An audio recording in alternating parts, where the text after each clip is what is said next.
Vamos a la pausa, vamos directo a la entrevista. Vamos a la entrevista porque recordemos que la semana pasada, el día viernes, estuvimos con el ministro de Trabajo, Daniel Maurate, y justamente lo que hablábamos era porque habían habido algunas voces, tanto de los trabajadores como de la CONFIEP, respecto de la posibilidad de aumentar la remuneración mínima vital. Normalmente es el Ejecutivo quien de manera populista, de manera unilateral dice vamos a levantar, acuérdense de Toledo y qué decir de Alan García en el primer gobierno, vamos a levantar sin ningún tipo de sustento real en la economía, vamos a subir la remuneración mínima vital. Hoy por hoy es el Consejo Nacional del Trabajo en donde se reúne justamente Ejecutivo, empresarios y trabajadores para discutirlo. Hoy hubo una reunión y justamente vamos a conversar qué es lo que se conversó ahí y qué es lo que plantea también el grupo de las pymes, porque estamos con Ana María Choquehuanca, y es presidenta de la Cámara de Industria, Comercio y Artesanía de la pequeña y microempresa de Arequipa y Región Sur. Ana María Choquehuanca, muy buenas noches, gracias por estar con nosotros.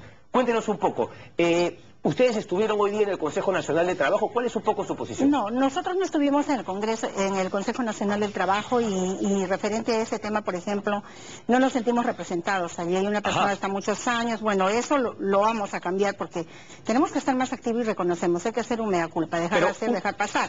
Pero al margen de ello sí sabemos lo que ha ocurrido. Correcto. Y es lo que ha manifestado también el ministro. No, esto ha quedado en evaluación, viendo los estudios y todo. Nosotros celebramos que esto se define en el Consejo Nacional de Trabajo porque no es tema del Ejecutivo.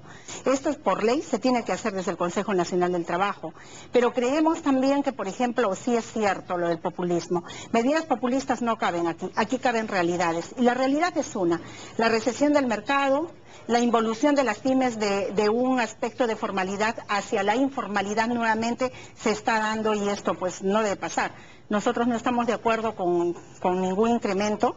O sea, al margen, si las condiciones fueran otras, por ejemplo, y viéramos voluntad desde el gobierno, decisiones políticas claras, tajantes, de ayudarnos, de incentivarnos, a ver, ustedes acepten esta sub y nosotros hacemos esto por nuestro lado, ok, pero en este momento esto no se está dando. Ok, vamos a entrar justamente a esos temas que usted acaba de mencionar, la voluntad y qué decisiones políticas ustedes verían como positivas para finalmente también poder un poco ceder y decir, bueno, ¿cómo hacemos esto? Porque finalmente tienen que ser algunos temas técnicos y concretos los que definan si es que sube o no la remuneración mínima. Ejemplo, pero antes de pasar a eso, a mí me interesa el tema de la representación, porque creo que es importante que todos los, digamos, los gremios se sientan representados en este Consejo Nacional de Trabajo. Cuéntenos un poquito, es decir, ¿son las cámaras de industria, comercio y artesanía de la pequeña y microempresa de Arequipa y Región Sur que no se sienten representados? No, es a nivel nacional. A nivel Nosotros nacional. tenemos un representante ahí por muchos años.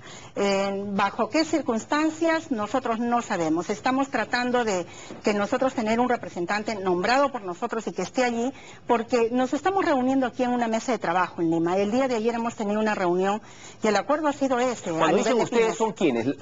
Somos 40 gremios de la pyme aquí del Perú, o sea, a nivel nacional. Son ok, entonces el representante que usted me dice que no entiende muy bien cómo se ha quedado tanto tiempo representando es el que representa a todas las pymes.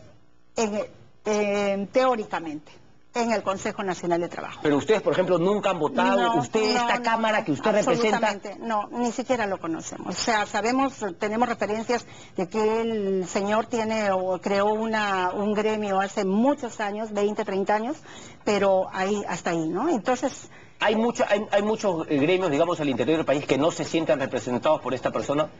Sí, por supuesto, muchísimos, la mayoría. Entonces, ¿y no lo han hablado con quién preside? Porque finalmente el Consejo Nacional de Trabajo es el ministro de Trabajo. ¿Ustedes han hablado con el ministro? Sí, hemos hecho muchos intentos, hemos estado trabajando. Lo que pasa es que, bueno, si somos sinceros, hay una pasarela de ministros de trabajo con los que usted no puede definir nada. O sea, si está quedando algo con un ministro, viene otro ministro inmediatamente y usted tiene que volver a conversar. Aquí vamos a aplicar la ley. No hay continuidad. Aquí vamos a hablar de repente aplicando la ley. Ahora hay un espacio donde nosotros tenemos que tener condiciones para esa representatividad y nosotros las estamos trabajando en ello. Hemos elaborado 7 líneas de acción. Dentro de estas hay una sobre regulación laboral, tributaria, fortalecimiento institucional, que es donde compete este tema, y esto va a cambiar. Creo que esta mesa hacía falta, estamos reuniéndonos hace 2 años y ya hemos definido también las propuestas, una fotografía actual, la propuesta final, y tenemos esas propuestas, yo creo que para entregarlas ya al siguiente gobierno es decir, a los candidatos ahora, y que ellos puedan tener también armas para tener, digamos, una propuesta, insertarlo en su plan de trabajo, que es lo más apropiado, y empezar a trabajar bajo una mirada, yo diría técnica y real, porque definitivamente los gobiernos, a ver, no desconocemos que tengan, tienen la intención, dejémoslo en intenciones, de apoyar a la pyme. Y hablan mucho de la pyme, pero ellos no viven nuestra realidad, no se preocupan por nosotros, no hay soportes, no hay herramientas, una estructura, un marco real, un marco legal que no nos ayuda. O sea, hay que cambiar todo esto. Desde el Congreso hay que hacerlo, no tenemos representación allá, digamos, haber cambiado todo esto. Lamentablemente nosotros también nos hemos mantenido siempre en nuestro espacio gremial, pero definitivamente hay que estar más activos. Entonces, ahora, por ejemplo, con este tema del sueldo mínimo vital, sí es necesario estar, sí es necesario dar a conocer nuestra voz y decir, bueno, que hay recesión en el mercado, decir que los niveles, y advertirle al gobierno y advertirle a los miembros del Consejo Nacional de Trabajo, advertirle a la CGTP que las empresas se van a recesar aún más, que van a pasar a la informalidad en un gran porcentaje, 87% de informalidad. Hoy en día, ¿cuánto más va a haber? Nosotros no podemos soportar ni siquiera una suba mínima, porque definitivamente las condiciones no están dadas. Quizás si las condiciones fueran otras, nosotros quizás, como pasamos el momento de crisis que vivimos, quizá podría ser un porcentaje en otras circunstancias, si el gobierno nos diera muestras distintas de incentivos, estímulos, pero no están. Entonces, pero por ejemplo, el ministro de Trabajo, Daniel Maurate, dijo, bueno, hay que ver con cuestiones técnicas, seguramente nos van a dar un informe, ¿no?, de la productividad. ¿Ustedes creen que, finalmente, son una realidad distinta de lo que podría plantear la Sociedad Nacional de Industrias, la CONFIEP, en el tema de la remuneración mínima vital, o de alguna manera sí está bien que la remuneración se discuta con todos estos representantes? Yo diría que somos una unidad empresarial. Aquí el tema de las gradualidades, por ejemplo, el tema de las segmentaciones, no se da. ¿Por qué? Porque si bien es cierto, las grandes empresas en su mayoría no pagan el sueldo mínimo, pagan más. Pero cuando se produce una suba de estas, sube hacia arriba en todos los centros. Pero hay un punto muy importante. 750 no es el mínimo. Y las sobretasas laborales... ¿A cuánto que accede, llegan más o menos? a nosotros, dependiendo del sector, dependiendo digamos, del sector y del área de trabajo, podría llegar, en el caso de las mineras, por ejemplo, llegar a 1000, en otros casos llegar a 900, a 825, a 1500, o sea... Eso depende mucho. Además, nosotros... ¿Y a qué le llama estas sobrecargas? ¿Qué son exactamente? ¿Qué rubros incluyen ahí para el 750 y llegar casi hasta 1000? Los aportes de salud, accidentes de trabajo, los aportes, por ejemplo, escolaridad, gratificaciones, o sea, incentivos, todo eso que hace justamente que usted sea una empresa formal y no informal. Así es. Y al margen, es cierto que tenemos un régimen laboral especial. Nosotros no pagamos gratificaciones, si es que estamos insertados en esto, no pagamos CTS, es cierto, pero ¿por qué tenemos que ser los malos de la película? ¿Por qué cuando el gobierno, y esto se dio desde hace 3 gobiernos atrás, cuando el presidente Toledo lo dio y dijo, es por 5 años, es temporalidad, la temporalidad no se ha dado, porque ya van 13 con este nuevo gobierno. Entonces nosotros decimos... Pero ¿por qué el gobierno no subsidia? ¿Por qué dentro de las arcas fiscales no hay un presupuesto para la pyme? Para sacarla, para lograr que sean empresas de acumulación, de crecimiento, pero eso es lo que yo le quería preguntar. Sobrevivencia. ¿Una pyme no debería aspirar a dejar de ser pyme? Pero por supuesto. Eso. Por supuesto. Por ejemplo, ¿tenemos una cifra de cuántas pymes han dejado de ser pymes en los últimos años o no? Mire, el sector informal es tan amplio que es muy difícil hacer una estadística, porque esto va graduando. Ahora, hace 2 años, cuando el crecimiento económico estaba pues así acelerado, es más, en nuestra región fue el doble que en todo el Perú, nosotros pensábamos que esa era una buena oportunidad para que el gobierno, teniendo tanto dinero en las arcas fiscales, se dedicara a ayudar a despegar a las empresas. Pero no lo ha hecho, no lo va a hacer ahora, menos todavía, porque definitivamente con la baja rentabilidad, o sea, el impuesto a la renta, por ejemplo, de parte de la minería, ha bajado. Entonces, ¿a dónde se enfoca la SUNAT? Se enfoca a las pequeñas empresas, se enfoca a la masa más gruesa, se enfoca a otras empresas que van a tener que cubrir esa porque ellos tienen metas. Ellos tienen metas. Ellos quieren alcanzar una cantidad de plata y van a ver cómo exprimen para llegar a eso. Así es. y se dan estos cierres de bodegas pequeñas, y esto tendría que ser equitativo. Yo pienso que cuando... ¿Cómo así equitativo? ¿A qué se refiere? Por ejemplo, cuando se habla de tributación, tenemos que tocar a todos los sectores, honorarios profesionales, médicos, notarios, etcétera, etcétera. Se están empezando a apretarnos, ¿no? Ya, hay que apretar, es que hay que apretar, pero nos apretaron antes a nosotros, y siempre nos han apretado. Entonces, inclusive, de repente, artistas, qué sé yo, o sea... personas a todos los que generen finalmente y tenga que... Por supuesto, que reciban un ingreso y no reciban un sueldo mínimo, reciban a veces en dólares. Entonces, creemos nosotros que aquí hay que tener mucho cuidado. ¿Qué quiere el gobierno? O sea, populismo no. Nosotros pensamos que esto ya, el gobierno está de salida. El gobierno ya no tiene que mirar en hacer cambios ni tratar de apoyar medidas populistas en la suba. Ok, pero ¿a qué se refiere con medida populista? Porque hemos empezado esta entrevista hablando de la remuneración mínima vital y yo cuando he escuchado acá al ministro no me ha parecido que tiene la intención de ser populista y de despedirse diciendo 100 soles más, vamos a aumentar la remuneración mínima vital. No lo he visto por ese tema. Pero ahora, lo que sí dijo es que van a haber cuestiones técnicas, ¿no? Y Jorge Toyama, por ejemplo, que es laboralista, dijo que quizá debería subirse la remuneración mínima porque hacía muchísimo tiempo que no se había subido y que al mismo tiempo el costo de vida también había subido. ¿Qué tienen que contraargumentar? Que deberían bajar también, por ejemplo, a ver, por lo menos, bueno, nosotros propondríamos, por ejemplo, que el SUNAFIL, la Superintendencia Nacional Laboral, empiece a implementarse después. Cuando nosotros todavía tengamos, digamos, una situación mucho más sólida, mucho más fortalecida. El SUNAFIL ahora va a ser aplicado a todas las empresas, inmediato tamaño, ¿no? Sí, pero ¿por qué? Porque supone que el SUNAFIL va a verificar únicamente lo que se supone debería ser ya. Y la creación de los comités de salud y de seguridad en el trabajo, ¿cuánto le cuesta a una pyme? 32.000 soles mínimo. A una pyme chiquitita, porque a una grande le cuesta 82.000 solamente para iniciar el comité. Entonces, son aspectos que no se ven, o sea, se dan las leyes, se dicen y ya. Y esto es un trato plano, este es un tratamiento plano. Ahora, nosotros tenemos una problemática muy compleja, cierto, pero ya nos hemos acostumbrado, digamos, a caminar dentro de este espacio económico en forma solitaria.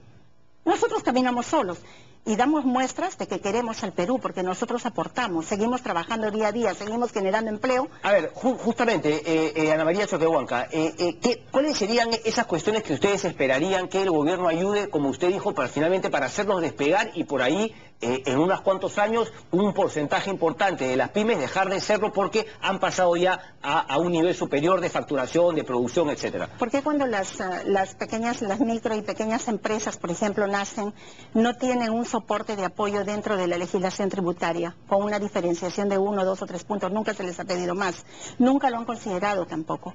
La carga laboral y tributaria es muy fuerte y esto es horizontal, o sea, es plano, es para todos, está bien. Pero nosotros no sentimos, por ejemplo, que cuando una pyme... ¿Pero qué dice? Por ejemplo, que debería haber una pyme, ¿no? Y de acuerdo al nivel de facturación, al tamaño, al número de trabajadores, tributar menos que... De repente, dar una muestra. Nosotros queremos solo muestras de parte del gobierno. Entendemos la situación que se vive. La situación de crisis en el Perú ahora se está viendo, y se está viendo mucho más clara en el aspecto en el campo de la pyme. A ver, pero crisis, claro, de acuerdo si nos comparamos con los años boyantes, ¿no? Sí. Porque igual si nos comparamos con... no, estamos... O sea, siempre estamos dentro de eso de crisis, es relativo, ¿no? Es relativo en el aspecto, por ejemplo, en este momento, yo me refiero, por ejemplo, a la recesión del mercado. Ok. ¿Ya? El mercado está resentido. Entonces, si el mercado está resentido y no hay demanda, ¿qué hacemos? ¿Qué hacemos? O sea, el tema de, por ejemplo, el mercado de compras estatales. El Estado se ha preguntado si realmente llega o no a la pyme, a la verdadera pyme, o sea, al sector de la micro y pequeña empresa. Bueno, yo siempre he escuchado que el gobierno se jacta justamente de intentar comprarle a las pymes para ayudarlas. Ahora yo me pregunto, como provinciana, en Arequipa, ¿cuánto de esta compra se hace en provincias? O sea, hay aspectos muy importantes que ver con el gobierno, pero si alguna vez nosotros estamos haciendo los intentos de acercarnos a ellos con estas propuestas, hemos tenido varias reuniones incluso con la ministra de Trabajo, con la señora Najara, y queríamos crear una mesa donde se discute este tema, por ejemplo el SUNAFIL, se nombró un secretario técnico de parte de ellos, de parte nuestra, pero ahí quedó porque cambiaron el ministro y quedó ahí. Con la señora Tania Quispe tuvimos una reunión y quedamos en que íbamos a conformar una mesa PYME. Que nos parece muy importante, porque no es, o sea, decir, bueno, ustedes trabajen en las 6 mesas que tenemos aquí, una de fiscalización, una de tributación, una de esto, no. El tema de la PYME es distinto, la problemática es, ya le dije, es más compleja, pero además necesita ser atendida solo en una mesa. Entonces, bueno, en eso estamos. A ver, vamos a reactivar este tema para crear esta mesa. O sea, tenemos avances de parte nuestra, iniciativas propias nuestras, porque queremos, son propuestas porque queremos solucionar el problema. Señora Choquehuanca, ¿tienen, por ejemplo, algún congresista que sientan ustedes representa a las pymes, que las ayuda? ¿Hay alguien o no? Bueno, en este tiempo que nosotros nos hemos reunido ahora, que estamos en una sola mesa trabajando los temas, no hemos tenido... Nadie, no hay un acercamiento, no hay nadie que se haya comprado finalmente el tema de las pymes. No. Y no se lo han comprado porque la pyme, trabajar con el sector de la pyme para resolver la problemática es entregarse. Es estar ahí, es estar tratando de generar de repente leyes, legislarlas, hacerlas, porque tenemos hemos identificado 7 líneas de acción, habría que trabajar en varias, tendría insumos para trabajar. Pero si tienen 7 líneas, me dice que han hecho un análisis, tienen un informe, tienen una... Así es. Y ningún congresista lo ha hecho suyo, no se lo ha llegado, no se lo ha hecho llegar a nadie. No, nosotros con el Congreso, a ver, tenemos un representante que se ha estado reuniendo con el vicepresidente, están tratando de ver un tema por ahí, pero imagínense, estamos a puertas también de salir en este Congreso, entonces vamos a ver qué se logra en ese aspecto, pero son, como le digo, son como un trabajo ya tímido porque ya están de salida, entonces ellos ya están tratando de arreglar las situaciones que llevan, los decretos que no les han salido y en fin, creo que la esperanza nuestra es empezarlo a trabajar bien y con tiempo ahora. O sea, ahora que viene el proceso electoral, trabajar con los candidatos, entregarles esas propuestas, primero hacerles una exposición de la fotografía actual de cada línea de acción, entregarles la propuesta... A ver, cuéntame un poquito esas 7 líneas de acciones, ¿cuáles son las que han identificado? En la sobreregulación tributaria, por ejemplo, en la sobreregulación laboral, estamos en eso, por eso con el tema del sueldo mínimo vital. O sea, el tema de la remuneración entraría dentro de la sobreregulación laboral. Exactamente. Okay. Ahí estaría. En la sobreregulación tributaria estamos tratando, por ejemplo, de que esto se trabaje, o sea... a ver, nosotros antes teníamos que inscribirnos en el REMIP en el Ministerio de Trabajo y esto lo pasaron a SUNAT, pero nosotros no entendemos por qué tenemos que inscribirnos, o sea, las pymes solamente, si somos una unidad empresarial grande, pequeña y mediana. La señora Quispe nos dijo que bueno, que quizás eso podía no ser, pero definitivamente hay aspectos que no deben ser, porque definitivamente como unidad empresarial, si la ley por ejemplo es plana para cobrar un IGB, la ley tiene que ser plana para el tratamiento de la pyme también. Nosotros no tenemos por qué sentirnos segmentados, no tenemos por qué irnos a empadronar, a inscribirnos a la SUNAT.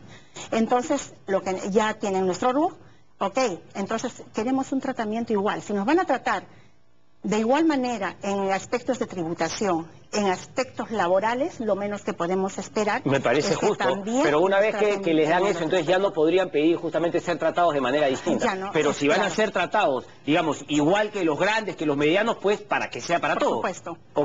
Sí, para todo. O sea, por eso el gobierno tiene que decidir eso.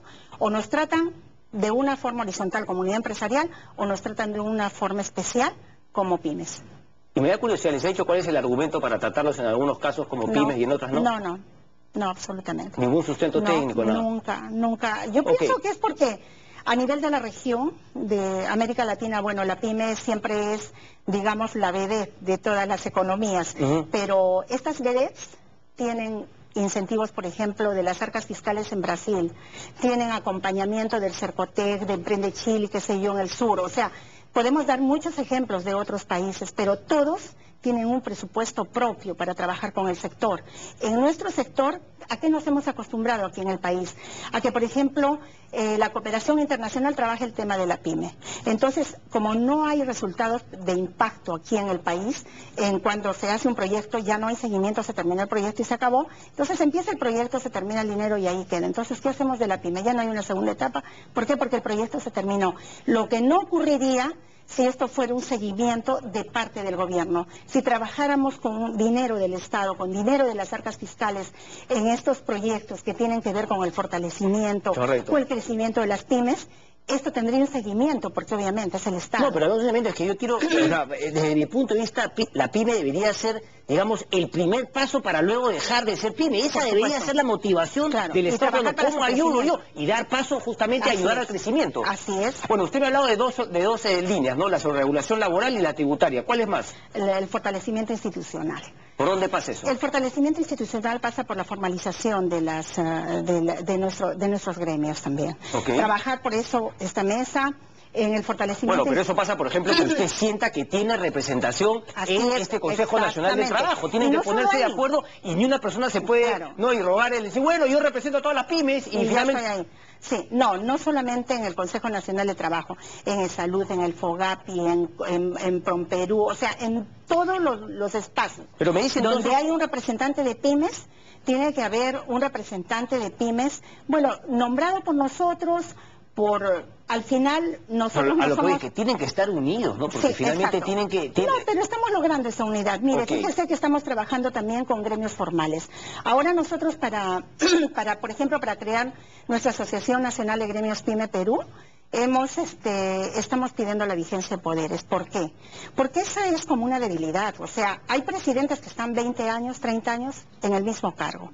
Hay presidentes que de nombre, por ejemplo, de repente no tienen asociados. Normalmente aquí en el Perú no pasa ese tipo de caudillismo, no vemos en partidos políticos, por ejemplo, que los líderes, no sé, cambian cada 5 años. Sí. Alan García, por ejemplo. Bueno, ese es el Alejandro Toledo, ni qué decir, por ejemplo. No, mire, es un mal peruano parece, pero hay algunas asociaciones que sí lo mantienen.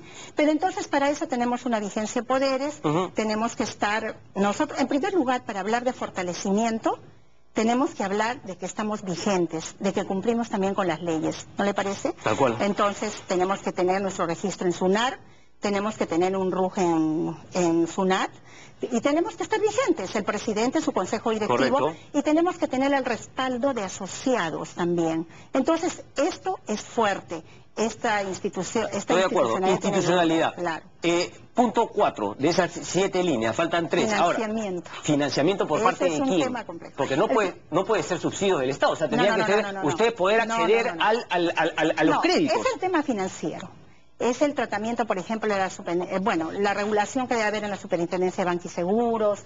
En el tema de financiamiento tenemos, nosotros siempre hemos dicho, pero ¿cómo aquí debería regularse la tasa de interés, por ejemplo, que dan los bancos? Es muy alta, ¿qué hacemos? Y vemos que las entidades financieras muchas veces cometen hasta abusos, y eso es por desconocimiento del Código de Consumo. Pero nosotros estamos entrando en ese tema. Por desconocimiento de parte de usted, porque ustedes bien asesorados también podrían exigir. Ok, perfecto. Pero definitivamente... Lo que importante es juntarse, ¿no? Para justamente compartir experiencias y para tener más información. Todas estas debilidades que tenemos para nosotros poder solucionarlas.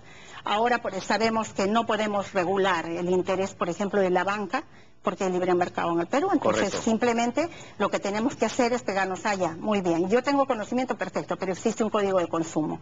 Existe un tratamiento que la banca a mí me tiene que dar. Existe de parte de la Superintendencia de Bancos y Seguros esto que puede ser y esto que no puede ser. Esto que está normado y esto que no está normado. Están abusando. Correcto. Entonces estamos empezando empoderarse, ¿no? Eso es lo que aplica a todos los ciudadanos. Estamos empezando ya con cursos de capacitación de la SBS.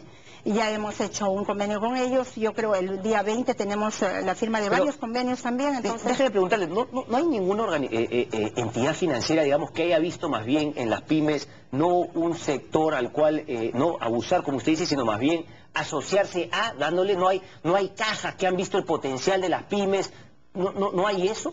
No, yo pienso que no. Pero estaba mi banco, ¿no? Habían algunas entidades... Mire, yo no sé si... acá en Lima no sé, pero en Arequipa hay incluso instituciones financieras que se han vuelto hasta inmobiliarias. O sea, estamos hablando de cosas mayores. O sea, que se han apropiado de terrenos justamente... O sea, debo 10.000, pero he hipotecado una propiedad de 60.000, por decirlo, y de repente, eso puede estar pasando. Correcto. ¿Ya? Y hay casos en los que pasa. Entonces, para eso nosotros tenemos que tener conocimiento. Eso, la información es fundamental. La información... Asimetría de la información, ¿no? Tanto de los bancos como de ustedes. Sí, financiamiento. ¿Cuál más? ¿Qué otras líneas? Las otras 2 líneas de acción es, por ejemplo, una muy importante, la de compras estatales. El mercado de compras estatales es un rubro que nosotros lo hemos separado. Cada uno de nosotros, o sea, en el Consejo Directivo tenemos a cargo una línea de acción. Bueno, la mía es la de tributaria y la laboral, pero en este tema de compras estatales, por ejemplo, hemos observado que definitivamente, bueno, por lo menos los requisitos no llegan a las verdaderas pymes, los requisitos nos sacan la vuelta, entonces nosotros por mucho que queremos presentarnos de repente no podemos acceder. Hay que sensibilizar un poco al Ministerio de la Producción para que nos ayuden. En eso hemos notado, en las entrevistas que hemos tenido, hemos notado que hay voluntad de parte de los ministros, de parte de sus asesores, en querer ayudarnos en esto, pero nosotros tenemos que dejarnos ayudar también, presentar la propuesta bien fundamentada, con una base técnica, o sea, hay que hacer las cosas bien y nosotros creemos que en esta etapa en la que nosotros seguimos trabajando estas propuestas, seguimos afinándolas más y vamos a entrar con fuerza en cada ministerio, las cosas tienen que cambiar. Una última pregunta para terminar, nos tenemos que ir. Digamos, ¿cuál es el porcentaje de trabajadores que se mantienen en las pymes? Porque me imagino que si ustedes están luchando y sentando su posición para no subir la remuneración mínima, ustedes tienen un buen porcentaje, si no es la mayoría de sus trabajadores, con la remuneración mínima vital, ¿o no? Sí, claro. ¿Qué pasa en las pymes? A ver, las pymes son en el Perú, la mayoría empresas multifamiliares. Estamos hablando de papá, mamá y algunos parientes cercanos quizás. Ahora, ¿nosotros generamos empleo? Sí, generamos empleo. Nosotros, en este momento, tenemos una planilla formal. Si somos formales, tenemos una planilla y tenemos que cumplir con todo esto. Entonces, aquí en las microempresas sí generamos empleo. Yo no tengo un porcentaje exacto en este momento de cuánto empleo estamos generando. ¿Por qué? Porque en el tema de la pyme, por ejemplo, es que, por ejemplo, si entré a un ejemplo de compras estatales, hoy día, mañana de repente diversifico y no estoy. ¿Por qué? Porque no tenemos capacidad de crecimiento inmediato. O sea, porque algunas, por ejemplo, como la de servicios en restaurantes, son volátiles. Correcto. ¿No? Y ahora con estos comités de seguridad que se están creando, se saca todo, se obtiene, y yo hablaba hace poco con un empresario que tiene una empresa de servicios en restaurantes, el más grande de la región, y me decía, pero esto es volátil. O sea, una vez que le he sacado, me dura 2 semanas y tengo que volver a sacar, y no tengo. Entonces, estamos en esa situación. Ana María Choquehuanca, muchísimas gracias, ¿no? Mucha suerte y esperemos, ojalá, pues, que finalmente, sobre todo el tema, ¿no?, de la representación, esto que me decía que tienen que estar, pues, no unidos y también tener una voz en el Consejo Nacional del Trabajo, ¿no? Por supuesto, en este trabajo estamos, yo le agradezco mucho y esperamos que se considere nuestra realidad, sobre todo esta recesión de mercado que tenemos, para que el sueldo mínimo vital se quede ahí. Los trabajadores van a pitear ahí, pero bueno, vamos a ver. Muchísimas gracias. Gracias. Bien, nosotros vamos a ir a una pausa y vamos a regresar de inmediato para darle el pase a Fiorella. Ya venimos.